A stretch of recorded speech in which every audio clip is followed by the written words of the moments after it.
बार बार उठाती है, उठता ही नहीं है। देखती है कि श्वास निकल गया, ब्रह्मलीन हो गया। कितना पछतावा, कितना दुख हुआ साथ संगत जी कि ये 2 दिन भी रहे, लड़ लड़के रहे और अब जीवन का कोई भरोसा ही नहीं, अब तो ये उठ ही नहीं रहा। इसीलिए जब तक हम जीवित हैं ना साथ संगत जी, एक दूसरे से प्यार करते चले जाएं, एक दूसरे को अपनाते चले जाएं, सहनशीलता का इस्तेमाल अपने अपने घरों में करें साथ संगत जी। भक्ति की शुरुआत घरों से होती है। अगर घर में प्रेम प्यार नहीं, बाहर प्रेम प्यार है, तो ये भी भक्ति नहीं है। राजमाता जी अक्सर अपने विचारों में कहते थे, बाहर प्यार जिन्ना भी करिए, जे घर विच साडे प्यार नहीं, भक्ति पूरी नहीं होनी, जे प्रीत नहीं सत्कार नहीं। बाहर तो प्यार कर रहे हैं, लेकिन घरों में प्यार नहीं है साथ संगत जी, वो भक्ति कभी पूरी होने वाली नहीं है। भक्ति का आरंभ घरों से होता है। जब हमारे परिवारों में आपसी प्रेम प्यार होता है, मिलवर्तन की भावना होती है, तो फिर साथ संगत जी भक्ति का बहुत आनंद आता है। भक्ति में खुशी मिलती है, सुख मिलता है, आनंद मिलता है, क्योंकि आपस में प्रेम प्यार है। वहीं अगर हम घरों में साथ संगत जी नफरत करते हैं, निंदा करते हैं, इधर बैठे इसकी निंदा कर दी, उधर बैठे उसकी निंदा कर दी, नफरत कर दी साथ संगत जी, फिर साथ संगत जी भक्ति नहीं कर सकते। यहाँ हम देखें कितनी सेवा करते हैं, क्या घरों में भी अपने सेवा करते हैं? अगर घरों में भी सेवा करते हैं ना, तो हम भक्ति कर पा रहे हैं। जैसे एक पिता ने अपने बेटे को कहा कि बेटा मुझे पानी पिला दो, बड़ी प्यास लगी है। कहते हैं पिताजी मुझे बड़ी जल्दी है, आज मुझे दफ्तर जल्दी जाना है। कहते 1 गिलास पानी पिला दो। कहते नहीं नहीं मुझे बड़ी जल्दी है, मुझे बड़े काम है, दफ्तर से पहले भी मैंने कई जगह जाना है, उसके बाद मैंने दफ्तर भी खोलना है, मुझे बहुत काम है। कहते इतनी जल्दी, इतनी सुबह कहाँ जा रहे हो? कहते गर्मी का मौसम है, आपको पता नहीं मैं प्याऊ लगाता हूँ, मैं डेली सुबह जाके प्याऊ लगाता हूँ, आज मैं लेट हो गया, पहले प्याऊ लगाऊंगा उसके बाद दफ्तर जाऊँगा। साथ संगत जी घर पे तो सेवा करी नहीं, बाहर अगर प्याऊ खोल भी लिए तो उस प्याऊ का क्या लाभ साथ संगत जी? घर में किसी को ज़रूरत है किसी चीज़ की, वहाँ तो सेवा नहीं करी, बाहर चले गए सेवा करने के लिए, वो सेवा भी सेवा नहीं है साथ संगत जी। अगर घर में हम कोई काम करते हैं ना सेवा समझ के, वो सेवा भी साथ संगत जी हमारी सेवा बन जाती है। सतगुरु माता सुदीक्षा जी महाराज ने तो यहाँ तक कहा, अगर कोई घर में आता है उसको हम पानी पिलाते हैं, सिमरन करते करते, इस निरंकार का ध्यान करते करते, वो पानी पिलाना भी हमारी सेवा हो जाती है। ये सेवा तो हम रोज ही कर सकते हैं साथ संगत जी। कोई हमें पानी कहता है पिला दो, तुरंत हाथ धो के श्रद्धा के साथ रसोई में जाएं, सिमरन करें, पानी निकालें, श्रद्धा के साथ ट्रे में लेके उसको पानी पिलाएं, ये सोच के कि ये तो गुरु का रूप है, इनको मैं पानी पिला रहा हूँ, ये तो निरंकार का रूप है, इनको मैं पानी पिला रहा हूँ, वो सेवा बन जाएगी साथ संगत जी। वही काम तो करना है, लेकिन सड़े मत्थे करेंगे, वो साथ संगत जी सेवा भी सेवा नहीं होती। इसीलिए घर से भक्ति शुरू होती है। निंदा भी हम देखते हैं घरों में कि लोग किस प्रकार से निंदा करते हैं। इसी प्रकार किसी पिता ने अपने बच्चे को कोई काम बोला रात को कि बेटा मुझे ये चीज़ थोड़ा करके दे दो। कहता है नहीं नहीं मुझे बड़ी नींद आ रही है, मैंने सोना है। पिताजी कहते जरा सही तो काम है, टांगों में दर्द रहता है मेरी, आप मुझे ये चीज़ पकड़ा दो। कहते पिताजी आप धीरे धीरे चल के चले जाओ, खुद कर दो ये काम, मुझे बड़ी नींद आ रही है। थोड़ी ही देर में देखा जहाँ सब ड्राइंग रूम में बैठे हुए थे, वहाँ किसी रिश्तेदार की निंदा करना शुरू कर दी, चुगली करना शुरू कर दी। जिस बच्चे को भी नींद आ रही थी उस बच्चे की भी नींद उड़ गई, वो भी वहाँ बैठ के निंदा करता रहा। अच्छी तरीके से रिश्तेदारों की निंदा करी, अड़ोसी पड़ोसियों की निंदा करी। जब निंदा से मन भर के आना, उसके बाद कहते खैर छठो जी सानू की, जो करेगा सो भरेगा। पहले तो निंदा कर दी, उसके बाद कह दिया कि छठो जी सानू की। अगर छड़ना ही था तो फिर निंदा करना ही छड़ देते साथ संगत जी। पहले तो रज के निंदा कर दी, उसके बाद कह दिया छठो जी सानू की। निरंकार के अंतर्यामी है, जो करेगा सो भरेगा। सच में निरंकार अंतर्यामी तो है, लेकिन जिस समय हम निंदा कर रहे थे उस समय भी निरंकार अंतर्यामी था और वो हमको भी देख रहा था साथ संगत जी। जब हम निंदा करते हैं ना घरों में, परिवारों में, बच्चे भी निंदा करना सीख जाते हैं, वो भी साथ संगत जी वही आचरण को अपना लेते हैं। इसीलिए हमारा कर्तव्य है, हम बड़े हैं साथ संगत जी, जैसा हम करते चले जाएंगे ना वैसे ही घर में और सदस्यों के ऊपर भी प्रभाव पड़ेगा। हम सत्संग में जाते हैं, घर पे बैठा करें, आपस में एक दूसरे के साथ चर्चा किया करें कि आज उस महापुरुष ने गीत गाया, कितना सुंदर गीत गाया, आज उसने विचार करी, क्या विचार करी, उसके ऊपर बैठ के मूल्यांकन किया करें साथ संगत जी। घर में भी भक्ति वाला वातावरण बन जाएगा। एक दूसरे से प्यार करते चले जाएं, एक दूसरे का सत्कार करते चले जाएं, कर्मों से पहचाने जाएं कि हम निरंकारी हैं साथ संगत जी। गीता में भी 3 प्रकार के कर्म बताए हैं कि 3 प्रकार के कर्मों से भक्ति पूरी होती है। एक शारीरिक कर्म, एक मानसिक कर्म, एक वाचक कर्म साथ संगत जी। ये कर्म कौन से हैं? एक उदाहरण के माध्यम से समझें कि एक बार एक व्यक्ति अपने घर के बाहर निकलता है तो देखता है कि कोई उसके घर के बाहर बैठा हुआ होता है, सफ़ेद रंग के कपड़े पहने होते हैं, हाथ में एक झोला भी होता है। पूछता है कि भाई साहब जी आप कौन हैं? तो व्यक्ति आगे से कहता है कि मैं फरिश्ता हूँ। बड़ा खुश होता है कि मेरे घर के बाहर फरिश्ता बैठा हुआ है। बड़े आदर के साथ, सत्कार के साथ उसको घर के अंदर ले आता है। कहता है क्या पियोगे? चाय पियोगे, कॉफ़ी पियोगे? आदर सत्कार करता है उसका। उसके बाद कहता है फरिश्ता जी ये जो बैग है आपके पास, इस बैग के अंदर क्या है?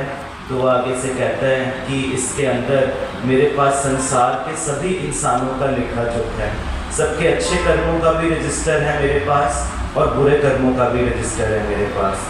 तो वो व्यक्ति बड़ा खुश होता है, कहता है फिर तो आपके पास मेरा भी लेखा जोखा होगा। कहता हाँ आपका भी लेखा जोखा है। तो कहते हैं मेरे भी कर्म बताओ। तो कहता कौन से कर्म सुनना चाहोगे? अच्छे कर्म सुनना चाहोगे या बुरे कर्म सुनना चाहोगे? तो कहते हैं पहले मेरे अच्छे कर्म बताओ कि मैंने कौन कौन से अच्छे कर्म किए हैं। तो वो रजिस्टर खोलता है, देखता है, कहता है तेरा रजिस्टर तो बिल्कुल खाली पड़ा हुआ है, तूने एक भी अच्छा काम नहीं किया। हैरान हो जाता है, कहता आज तक मैंने एक भी अच्छा काम नहीं किया। कहते नहीं तूने कोई अच्छा काम नहीं किया, तो खुद देख ले तेरा रजिस्टर पूरा खाली पड़ा है, ब्लैंक है रजिस्टर। तो कहते अच्छा अब जरा मुझे बुरे कर्मों का बता दो कि मेरे बुरे कर्मों का रजिस्टर कैसा है। बड़ा खुश होता है, कहता है हो सकता है ये भी खाली हो। जब फरिश्ता वो रजिस्टर खोलता है, कॉपी खोलता है, देखता है, कहते हैं ये तो तेरा रजिस्टर पूरा भरा हुआ है, इसमें तो एक शब्द लिखने की, एक अक्षर लिखने की भी जगह नहीं। तूने इतने बुरे कर्म किए हैं, तेरा बुरे कर्मों का रजिस्टर तो पूरा भरा हुआ है। हैरान हो जाता है, कहता है मैं क्या करूं कि मेरे अच्छे कर्मों का रजिस्टर भी भर जाए। तो कहता है तू आज से अच्छे काम किया कर। कहता क्या अच्छे काम करूं? तो कहता है लोगों की मदद किया कर, तो उनसे मीठा बोला कर, उनके सुख दुख में शामिल हुआ कर, किसी को किसी चीज़ की ज़रूरत है उसकी ज़रूरत को पूरा कर दिया कर। तो वो व्यक्ति सोचता है ठीक है मैं आज से ऐसे ही करूँगा, लोगों की भलाई करूँगा, लोगों की मदद करूँगा, उनके सुख दुख में साथ उनके खड़ा होऊंगा। तो फरिश्ता कलम उठाता है, कलम उठा के लिखना शुरू कर देता है। वो कहता है फरिश्ता जी आप क्या लिख रहे हो? कहता तेरे अच्छे कर्म। कहता अभी तो मैंने कोई अच्छे कर्म करना शुरू ही नहीं किए। कहते तूने अच्छा सोचना तो शुरू कर दिया है ना, तू अच्छा सोच रहा है, यही तेरे अच्छे कर्म हैं। 3 प्रकार के कर्म श्रीमद् भगवद गीता में बताए, शारीरिक कर्म, मानसिक कर्म, वाचक कर्म। मानसिक कर्म कौन से होते हैं, शारीरिक कर्म कौन से होते हैं, वाचक कर्म कौन से होते हैं? शारीरिक कर्म वो होते हैं जो हम इस शरीर से करते हैं साथ संगत जी। ये शरीर है ना, इन पैरों से ही हम सत्संग में आते हैं, इन पैरों से ही हम गलत स्थानों पे भी जाते हैं, गलत जगह भी जाते हैं। ये शारीरिक कर्म है। सत्संग भी आ रहे हैं, गलत स्थानों पे भी जा रहे हैं। ये हाथ है, इन हाथों से हम सेवा भी करते हैं ना, इन हाथों से हम मार पिटाई भी करते हैं। ये शारीरिक कर्म है साथ संगत जी। ये आँखें हैं, ये आँखें गलत चीज़ें भी देखती हैं, ये आँखें संतों की गुण भी देखती हैं, संतों के अंदर क्या क्या गुण हैं उन गुणों का भी बखान करती हैं, उन गुणों को भी देखती हैं। यही आँखें लोगों के अंदर कमियां भी देखती हैं, उनके अंदर क्या क्या अवगुण हैं ये भी देखती हैं। ये कान है ना, ये निंदा भी सुनते हैं ना, लोगों की तारीफ भी सुनते हैं। तो अब हम अपना अपना मूल्यांकन करें कि हम कौन से कर्म करते हैं। हमें भी तो यही शरीर मिला है, हम भी तो शारीरिक कर्म करते हैं। हम इन हाथों से क्या कर्म करते हैं, हमारे पैर कहाँ जाते हैं, हमारी आंखें क्या देखती हैं, हमारे कान क्या सुनते हैं। अपना अपना सेल्फ इंट्रोस्पेक्शन करें, मूल्यांकन करें। हम भी तो सत्संग नहीं आते हैं, हम कौन से शारीरिक कर्म करते हैं। दूसरे जो कर्म होते हैं वो साध संगत जी मानसिक कर्म होते हैं और वाचक कर्म होते हैं। वाचक कर्म कौन से होते हैं? जो हम बोल के करते हैं। किसी को कुछ बोलते हैं ना, सारा दिन कुछ ना कुछ बोलते रहते हैं, तो इस ज़ुबान से हम क्या बोलते हैं? यही ज़ुबान किसी को नीचा गिरा देती है, यही ज़ुबान किसी को ऊपर उठा देती है। इसी ज़ुबान से हम किसी का मोराल डाउन कर देते हैं, इसी ज़ुबान से हम किसी को एनकरेज कर देते हैं, इसी ज़ुबान से हम गाली गलौज भी करते हैं, इसी ज़ुबान से हम किसी को अप्रिशिएट भी कर देते हैं, उसकी तारीफ़ भी कर देते हैं, इसी ज़ुबान से किसी को अपशब्द बोलते हैं, इसी ज़ुबान से किसी को अच्छा बोल देते हैं, इसी ज़ुबान से किसी को चोट पहुँचाते हैं, इसी ज़ुबान से कोई गिरा हुआ है ना, उसको हौसला दे देते हैं। अब सोचें, हमारे पास भी तो एक ही ज़ुबान है, हम सारा दिन कौन से कर्म करते रहते हैं? इस ज़ुबान से निंदा करते हैं, इस ज़ुबान से किसी को कठोर शब्द कह देते हैं, इस ज़ुबान से किसी पे क्रोध कर देते हैं, इस ज़ुबान से गाली गलौज कर देते हैं। हमने भी तो भक्ति करनी है, हम कौन सी भक्ति कर रहे हैं? किसी को ताना मार दिया, देखते हैं ना अक्सर परिवार में लोग ताना मार देते हैं, इसकी माँ ने इसको क्या सिखाया है, इसको तो कुछ आता ही नहीं है, कितना ताने मार दिए। और भी देखें कितने ताने हम इस ज़ुबान से साध संगत जी मार देते हैं। तो हम सोचें हम इस ज़ुबान का क्या इस्तेमाल करते हैं। और तीसरे जो कर्म है वो मानसिक कर्म है साध संगत जी। मानसिक कर्म कौन से होते हैं? जो हम सोच के करते हैं, दिमाग से करते हैं साध संगत जी, जो हमारी विचारधारा है। देखो किसी के घर गए, देखा ये किराए के घर पे रहता है, उसी वक्त अरदास कर दी, सच्चे पातशाह तू तो मालिक खालिक के सारे संसार का, कृपा करना, इसको सुंदर महल बख्शना। किसी का बच्चा फेल हुआ तो मन में क्या खुशी हुई कि चलो अच्छा है, बहुत बढ़िया होया, इसका बच्चा फेल हो गया, मेरा बच्चा तो फर्स्ट आया है। ये मानसिक भक्ति है, मानसिक कर्म है साध संगत जी। दिमाग तो एक ही है ना, सोच तो एक ही है, कहीं नेगेटिव हो जाती है, कहीं पॉजिटिव हो जाती है। कोई गिर गया, उसको चोट लग गई, बहुत बढ़िया होया है दिनार, ये तो इसी काबिल सीगा, ये तो बहुत सबकी बुराइयां करता है, अच्छा हुआ ये गिर गया, चोट लग गई। तो इसी सड़क पे किसी का एक्सीडेंट देख लिया, हंसी छूट गई कि देखो इसका एक्सीडेंट हो गया।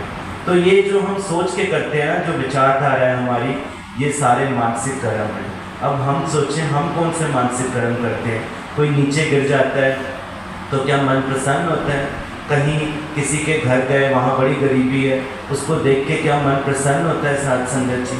तो ये हम अपना मूल्यांकन करें कि हम कौन सी सोच सोचते हैं। जो महापुरुष होते हैं, ब्रह्मज्ञानी होते हैं, वो सदैव सबके लिए अच्छा सोचते हैं। कोई फेल हो जाता है ना, अरदास करते हैं, सच्चे पातशाह तू तो समर्थ है, इस बच्चे को सद्बुद्धि देना, ये बच्चा पास हो जाए। किसी की दुकान पे गए, उसकी दुकान नहीं चलती, अरदास कर देते हैं, सच्चे पातशाह तू ही तो बरकत का स्रोत है, इनकी दुकानों में भी बरकतें डालना। किसी की शादी नहीं होती, अरदास कर देते हैं, सच्चे पातशाह तू तो पूर्ण है, तेरा हर एक काम पूर्ण है, इनके घर में भी बच्ची आए, इनके घर में भी खुशियाँ हो। तो ये जो कर्म है साध संगत जी, ये मानसिक कर्म है जो हम सोच के करते हैं। अपना अपना मूल्यांकन करें। हम सत्संग भी करते हैं, सेवा भी करते हैं, सिमरन भी करते हैं। हम तीनों में से किस प्रकार की भक्ति करते हैं? क्या हम मन वचन कर्म से भक्ति कर पाते हैं? अगर मन वचन कर्म से भक्ति कर पाते हैं ना, तभी साध संगत जी वो भक्ति हमारी गुरु को परवान होती है। इसीलिए कहा गया कि जब भी बोले मीठा बोले, सोच समझ के झुककर बोले, जब भी बोले मीठा बोले, बात बात पे मिश्री घोले। कि जब भी बोलना है ना, मीठा बोलना है। हम महापुरुष हैं, हम ब्रह्म ज्ञानी हैं, हम कौड़ा बोलते हैं, शोभा नहीं देते साध संगत जी। जब भी बोले मीठा बोले, बात बात पे मिश्री घोले। अब मिश्री घोलने का मतलब ये नहीं कि कोई मिश्री बाजार से ले आए, इसको घोलना शुरू कर दिया। अदब के साथ बोले, सत्कार के साथ बोले, जी लगा के बोले साध संगत जी। एक बार किसी के घर गए, उसको कहते आए जब हम, तो कहते हैं महापुरुषों जी ये कुर्सी जी के ऊपर बैठो। साध संगत जी कुर्सी पे बैठ गए, लगा कि शायद गलती से मुँह से निकल गया होगा इनके। थोड़ी देर के बाद कहते हैं महापुरुषों जी ये पानी जी पियो, पानी भी पी लिया। उसके बाद कुछ लेकर आए, कहते हैं महापुरुषों जी ये बादाम जी खाओ, बादाम भी खा लिए। थोड़ी देर के बाद आए, कहते हैं महापुरुषों जी जरा एसी का रिमोट जी पकड़ा दो। दास ने कहा महापुरुषों ये तो सब बेजानदार चीज़ें हैं, नॉन लिविंग थिंग्स हैं, आप इनके आगे जी क्यों लगाते हो? कहते प्रैक्टिस कर रहा हूँ। कि इनके आगे जी लगाना सीख गया तो घर में भी, परिवार में भी सबके आगे जी लगाना सीख जाऊँगा। साथ संगत जी, हम भी जी लगा के बात किया करें। महापुरुष है ना, तो कोई तो चिन्ह हमारा होना चाहिए ना कि हम महापुरुष हैं, हम ब्रह्म ज्ञानी हैं। साथ संगत जी, हम ही अपने घरों में अपने बच्चों को कह देते हैं, ऐ जेड़ा मेरा काका है ना, मुंडा है, एक बड़ा शैतान है। साथ संगत जी, क्या बोल दिया बच्चे को? शैतान। ब्रह्म ज्ञानी माता पिता अगर अपने बच्चों को शैतान बोलेंगे, वो बच्चा जरूर शैतान बन जाएगा, क्योंकि ब्रह्म ज्ञानी है ना, महापुरुष हैं, साधु है। कहते हैं ना, साथ बोले सहज सुभाए, साथ का बोला बिरथा ना जाए। हम ही तो कहते हैं कोई आशीर्वाद चाहिए, बच्चे को नौकरी चाहिए, कहते हैं महापुरुषों के पास चले जाओ, उनसे आशीर्वाद ले लो। महापुरुष कह देंगे ना आपकी नौकरी लग जाएगी, अरदास कर देंगे निरंकार के आगे, तो उनके वचन पूरे हो जाएंगे। इसका मतलब विश्वास है कि महापुरुषों के कहने पे नौकरी भी निरंकार लगा देगा, क्योंकि उनके वचनों में शक्ति होती है। किसी का कोई काम नहीं बन रहा होता, कहते महापुरुषों से आशीर्वाद लो, आपका काम बन जाएगा। इसका मतलब विश्वास है कि महापुरुष मुँह से बोलेंगे, आशीर्वाद देंगे तो काम बन जाएगा ना। इसका मतलब महापुरुषों में शक्ति है। ब्रह्म ज्ञानी के अंदर ब्रह्म का वास होता है, इसीलिए वो जो बोलता है वो सत्य भी हो जाता है। अगर हम ही अपने बच्चों को बोलेंगे कि बच्चा तो बड़ा शैतान है, बच्चा ज़रूर शैतान बन जाएगा। साथ संगत, क्योंकि आप ही का वचन पूरा होगा। वहीं अगर कोई शरारती भी है ना बच्चा, उसको भी कह दो ये बच्चा बड़ा अच्छा है, ये बच्चा बड़ा शरीफ है, ये महापुरुष है, धीरे धीरे वो बच्चा महापुरुष भी बन जाएगा, वो अच्छा भी बन जाएगा। साथ संगत, क्योंकि ब्रह्म ज्ञानी महापुरुष, ब्रह्म ज्ञानी माता पिता अपने बच्चे को अच्छा बोल रहे हैं। हम देखें घरों में भी हम मजाक कर देते हैं, किसी को कुछ कह देते हैं, किसी को कुछ कह देते हैं, वो वचन हमारे सारे पूरे होते हैं। साथ संगत जी, फिर पछताते हैं, मैंने तो मजाक किया था, मुझे नहीं पता था मेरा ही वचन सच्चा हो जाएगा। हम निरंकार के अंदर हैं, कल्प वृक्ष के नीचे बैठे हैं, तभी तो कहते हैं कि जो मांगे ठाकुर अपने से, सोई सोई देवे, नानक दास मुख से जो बोले, यहाँ वहाँ सच हो रहे। कि जो भी महापुरुष बोलते हैं तो वो सच हो जाता है। इसीलिए जब भी बोले झुक कर बोले, सोच समझ कर रुक कर बोले, कि जो हम बोल रहे हैं सोच समझ के बोलें, कहीं मेरा ही वचन ना पूरा हो जाए। कृपा करो, रहमत करो। साथ संगत जी, ये भक्ति जो मिली है ना हमको, बड़े भागों से हमें भक्ति मिली। हमारी कोई अपनी विशेषता नहीं है कि मैंने कोई ऐसे कर्म कर लिए कि मुझे ये ब्रह्म ज्ञान मिल गया। गुरु की कृपा से हमको ये ब्रह्म ज्ञान मिला। तो कदम कदम पे साथ संगत जी इस ज्ञान का जीवन में इस्तेमाल करना है, और ऐसा जीवन जीना है कि कोई उंगली ना उठा पाए हम पे कि ये तो महापुरुष हैं, ये कैसा जीवन जीते हैं। नहीं साथ संगत जी, कदम कदम पे इस निरंकार का भय अपने मन में रखे, सद्गुरु का भय अपने मन में रखे, जीवन जीते चले जाएंगे। भक्ति का बहुत आनंद आएगा। जो ब्रह्म ज्ञान हमको मिला है, इसको पल पल छिन छिन अपने जीवन में इस्तेमाल करना है। अपने रोज़मर्रा के जीवन में इस ब्रह्म ज्ञान का जब हम इस्तेमाल करते हैं ना, तो भक्ति में हमें बहुत आनंद आ जाता है। कृपा करो, रहमत करो। साथ संगत जी, आप सब तो ब्रह्म ज्ञानी बैठे हो, गुरु का रूप बैठे हो। साथ संगत जी, सब पूर्ण है। साथ संगत जी, संत है, महात्मा है, दास तो अपने लिए अरदास करता है कि आशीर्वाद दो। जैसा जीवन सतगुरु माता जी चाहते हैं वैसा जीवन हम जीते चले जाएं, गुरु की शिक्षाओं को अपनाते चले जाएं। आपके लिए भी यही अरदास है कि निरंकार सबको खुशियाँ दे, सबको सुख दे, सबको भक्ति से भरा जीवन दे। साथ संगत जी, 2 दिन यहाँ जिंद में हो गए, इतना अच्छा लग रहा है आप संतों महापुरुषों के बीच में बैठ के।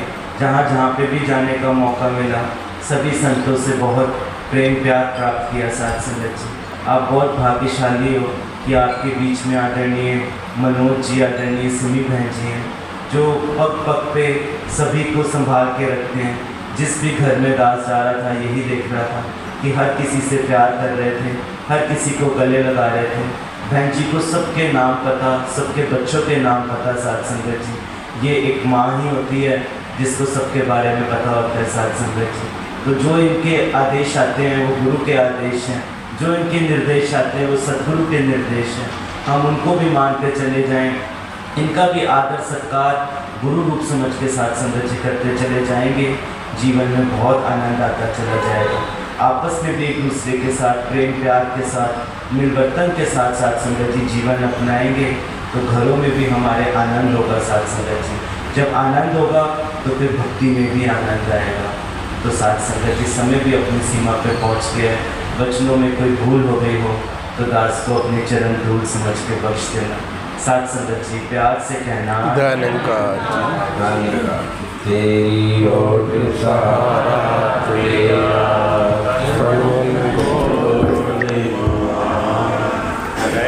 अवतार तेरी दाता तेरा हे अवतार तेरे दाता